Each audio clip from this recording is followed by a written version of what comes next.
À nos chers téléspectateurs, Shalom, Boker Tov, nous sommes dans cette nouvelle émission de la télévision du Mahon Meir et ensemble avec Rav Yoel Ben Arosh, Shalom. Shalom, mon ami Rav Roni Akrish. Nous sommes heureux d'entamer cette nouvelle discussion, ce nouveau débat. Rav Yoel, à propos du Mishkan, à propos du Mikdash, tout commence dans le désert avec Moshe. Nous rencontrons cette nouvelle construction, ce nouveau édifice, Mishkan. Que vient-il nous dire foncièrement? En réalité, le livre de Shemot introduit une nouvelle notion dans le monde. Dans ce livre apparaît le peuple d'Israël. Et l'apparition du peuple d'Israël se fait par étapes. La première étape, c'est la sortie d'Égypte. Mais la sortie d'Égypte a libéré le peuple de son joug, mais n'est pas encore révélé à sa propre identité. Donc la deuxième étape, c'est le don de la Torah qui va nous révéler à notre propre identité. Et même cela n'est pas encore terminé, il faut une troisième étape qui est la résidence divine d'une manière stable et continuelle dans notre monde. Ça, c'est le Mishkan. C'est une question qui reste pertinente pour chacun de nous de savoir comment, et c'est la question que posera Shlomo Meller dans le livre de Melachim Aleph, à savoir comment est-il possible que l'infinie présence du divin, c'est ce que nous appelons généralement son omniprésence, son omniscience dans le monde, puisse se réduire, j'allais dire, excusez-moi le terme, mais entre guillemets, à une peau de chagrin. Oui, mais en fait, le verset doit être lu réellement comme il est écrit. Ve'asuli mikdash ve'shachanti betocham ve'lo betocho. Oui, ça c'est la grande question sur laquelle se sont repliés l'ensemble des commentateurs et qui nous interrogent, à vous, à moi, comme à nos téléspectateurs, c'est-à-dire véritablement pourquoi employer un pluriel alors que nous parlions d'un événement singulier. Tout à fait, mais en fait le Mishkan ici représente l'ambassade du ciel dans ce monde. Ça veut dire que la révélation divine est comme un verbe. Ce n'est pas le nom de quelque chose, la Shechina. C'est en réalité le nom d'un verbe, c'est un verbe. Shechina veut dire comme Sheina, comme Lina, comme Ritza. C'est le nom d'un verbe, c'est-à-dire la capacité de l'infini à se révéler même au niveau des hommes, c'est-à-dire Dibra Torah Kilshon Bnei Adam, la Torah se met à la portée de l'homme. Et ça, c'est le Mishkan, ça, c'est la capacité de l'infini à réduire, entre guillemets, comme la notion des kabbalistes qui parlent de Tzimtzum, au degré de notre monde. Donc si nous parlons du verbe, le verbe c'est l'ishkon. Tout à fait. Mais dans ce verbe l'ishkon, on entend non seulement le substantif de résidence, bien entendu, mais on entend également ce terme qui va nous paraître assez primaire, à savoir le voisin. C'est-à-dire le proche, Shachen. Regarde, les lettres du mot Shachen, 3 lettres. Shachen ne veut pas dire seulement voisinage, mais veut dire celui qui arrive à révéler, à rendre vrai, à certifier ce qui est en haut. She, Ken. Ah. C'est-à-dire que donner le Ken à quelque chose qui est au-delà, à quelque chose qui est invisible, à quelque chose qui est de l'ordre de l'infini, à lui donner en réalité une structure dans ce monde. Tu sais qu'un chevalet d'artiste s'appelle Kan. Eh bien, c'est exactement les mêmes lettres. Et autrement dit, la capacité à poser la toile sur laquelle je vais instaurer, je vais projeter mon idée première. Il y a aussi dans la racine, dans cette sémantique de Shachen, Shin, Chafnoun, il y a peut-être aussi, si je puis me permettre, où le voisinage de l'Éternel viendrait nous dire qu'il ne pourrait résider seulement là où les hommes seraient capables d'être foncièrement les véritables voisins, les véritables proches de l'Éternel. Je ne serai, on pourrait dire ainsi, comme dans un traité biblique, je ne serai d'autant plus proche de vous que vous ne le serez de moi.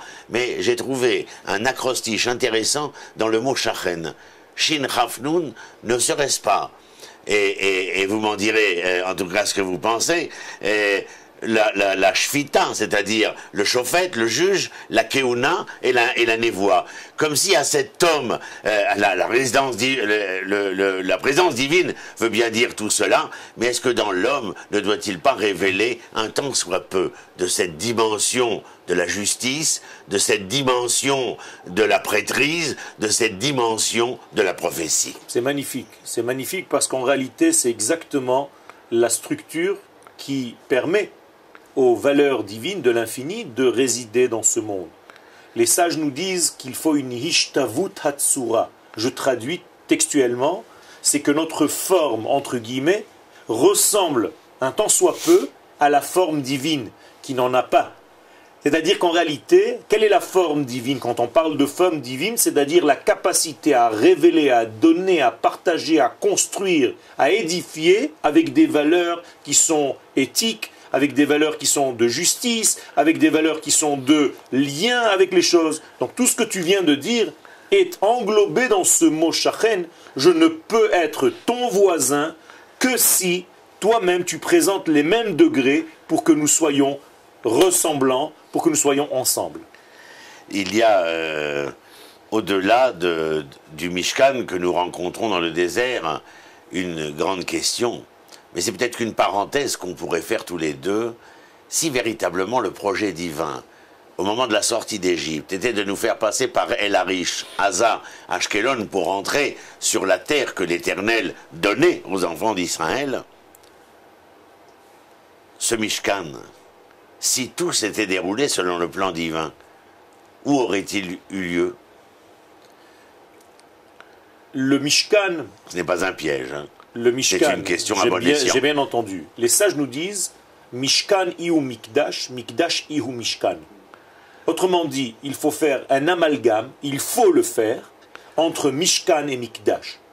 La seule différence entre Mishkan et Mikdash, c'est que l'un est temporaire et que l'autre est définitif. C'est-à-dire que le Mishkan, c'est quelque chose qui est en réalité de l'ordre du transportable. Et à ta question, comment est-ce possible que la présence divine, en réalité, descende déjà dans un mouvement du désert, alors qu'on n'est pas encore arrivé à la terre? Eh bien, la réponse est toute simple. C'est que même dans la présence divine, il y a des étapes, et il y a des valeurs, et il y a une intensité.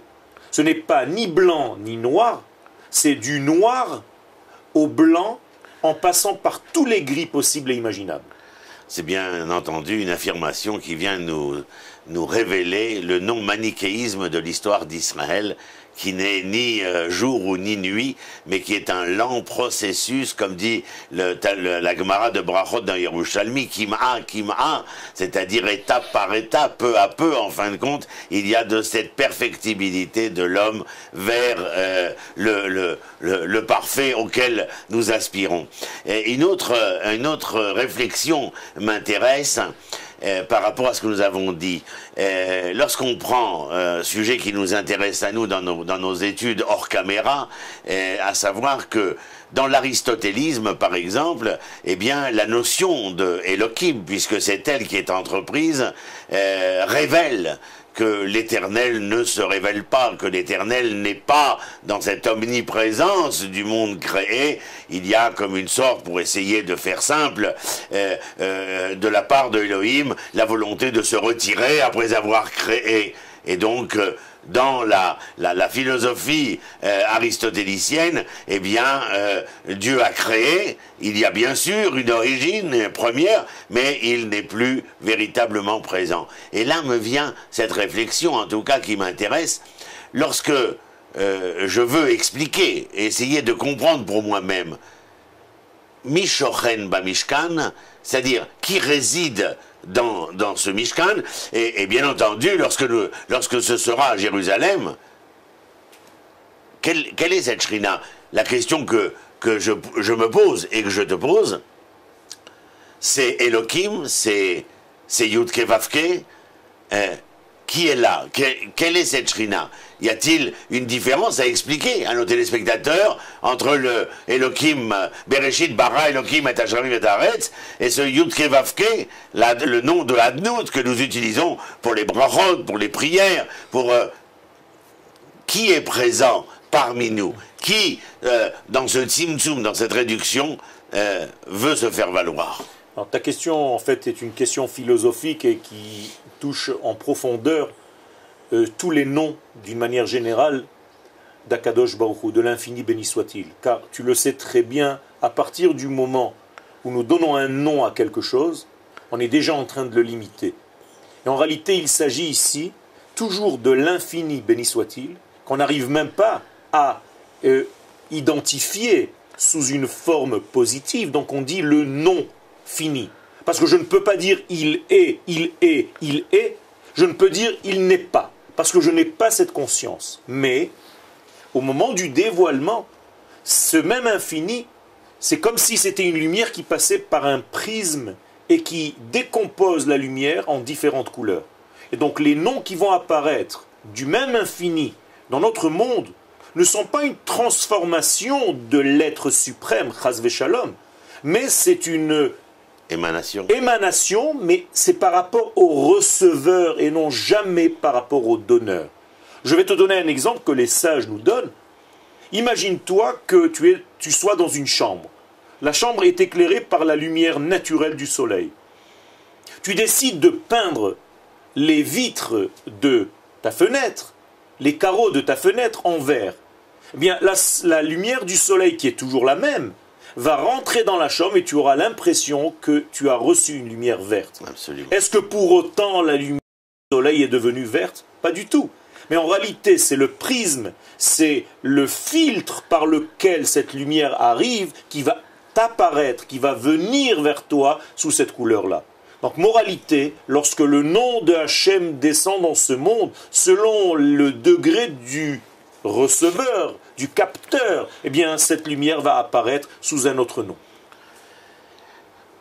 J'ai pensé aussi que lorsque l'on voulait nous expliquer à nous-mêmes et à travers nous-mêmes à ceux qui nous écoutent, cette relation à l'intérieur du Mishkan, puisqu'en fin de compte, le Mishkan s'appelle aussi Ohel Moed, c'est-à-dire la tente d'assignation, comme nous l'appelons en français, mais où Moed n'est pas en vérité, l'assignation n'est pas la véritable traduction de Moed. Moed, c'est plutôt la rencontre. C'est-à-dire l'attente où l'homme n'est pas assigné, mais où il est proposé à l'homme une rencontre possible et tangible.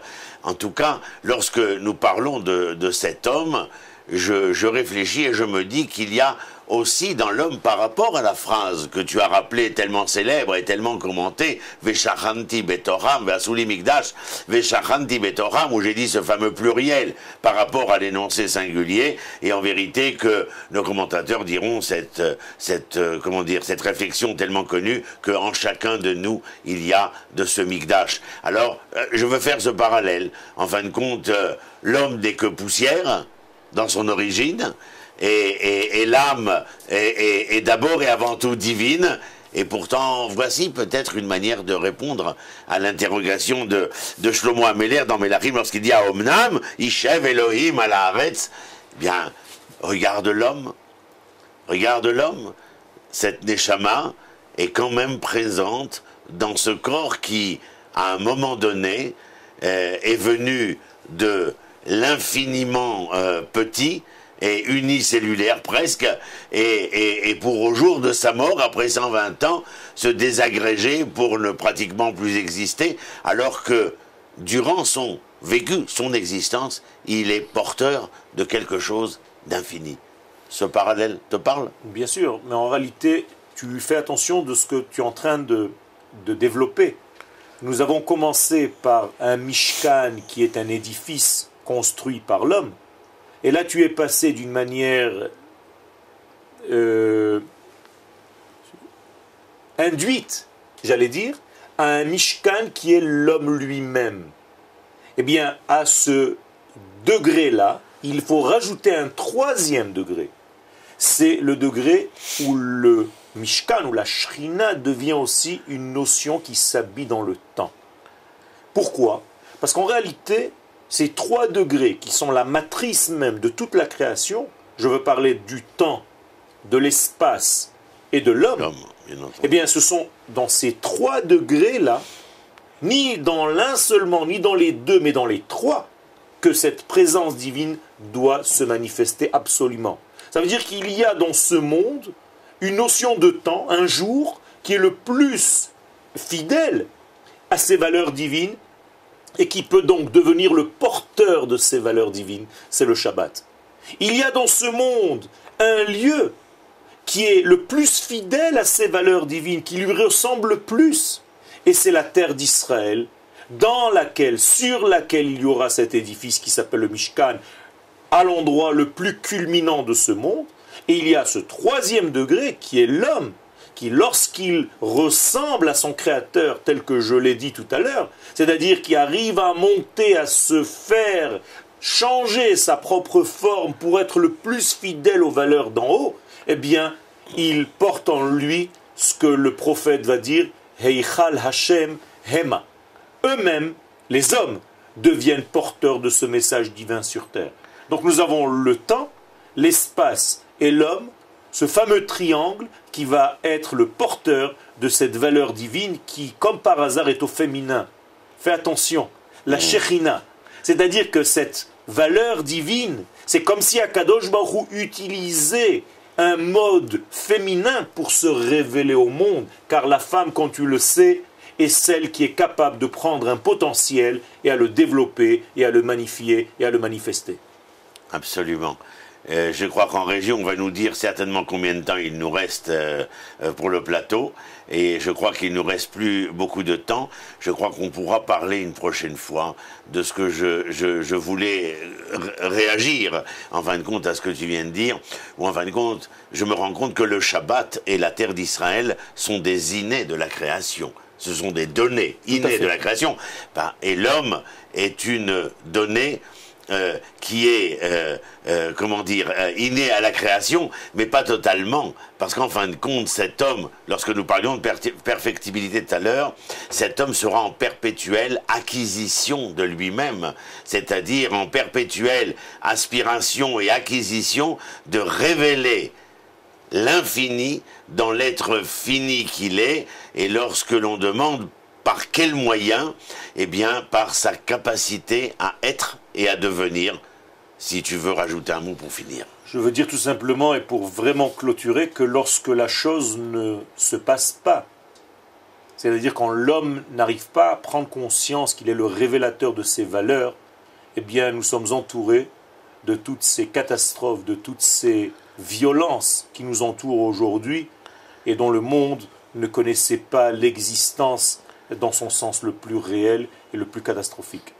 Aujourd'hui, nous avons un monde, en tout cas une certaine catégorie d'hommes dans ce monde qui se disent hommes et qui en réalité réagissent avec une totale différence, contraire à ces valeurs divines, sous prétexte qu'ils sont porteurs de ce message divin. C'est une question qui doit rester ouverte et il faut faire attention à tous ces degrés-là.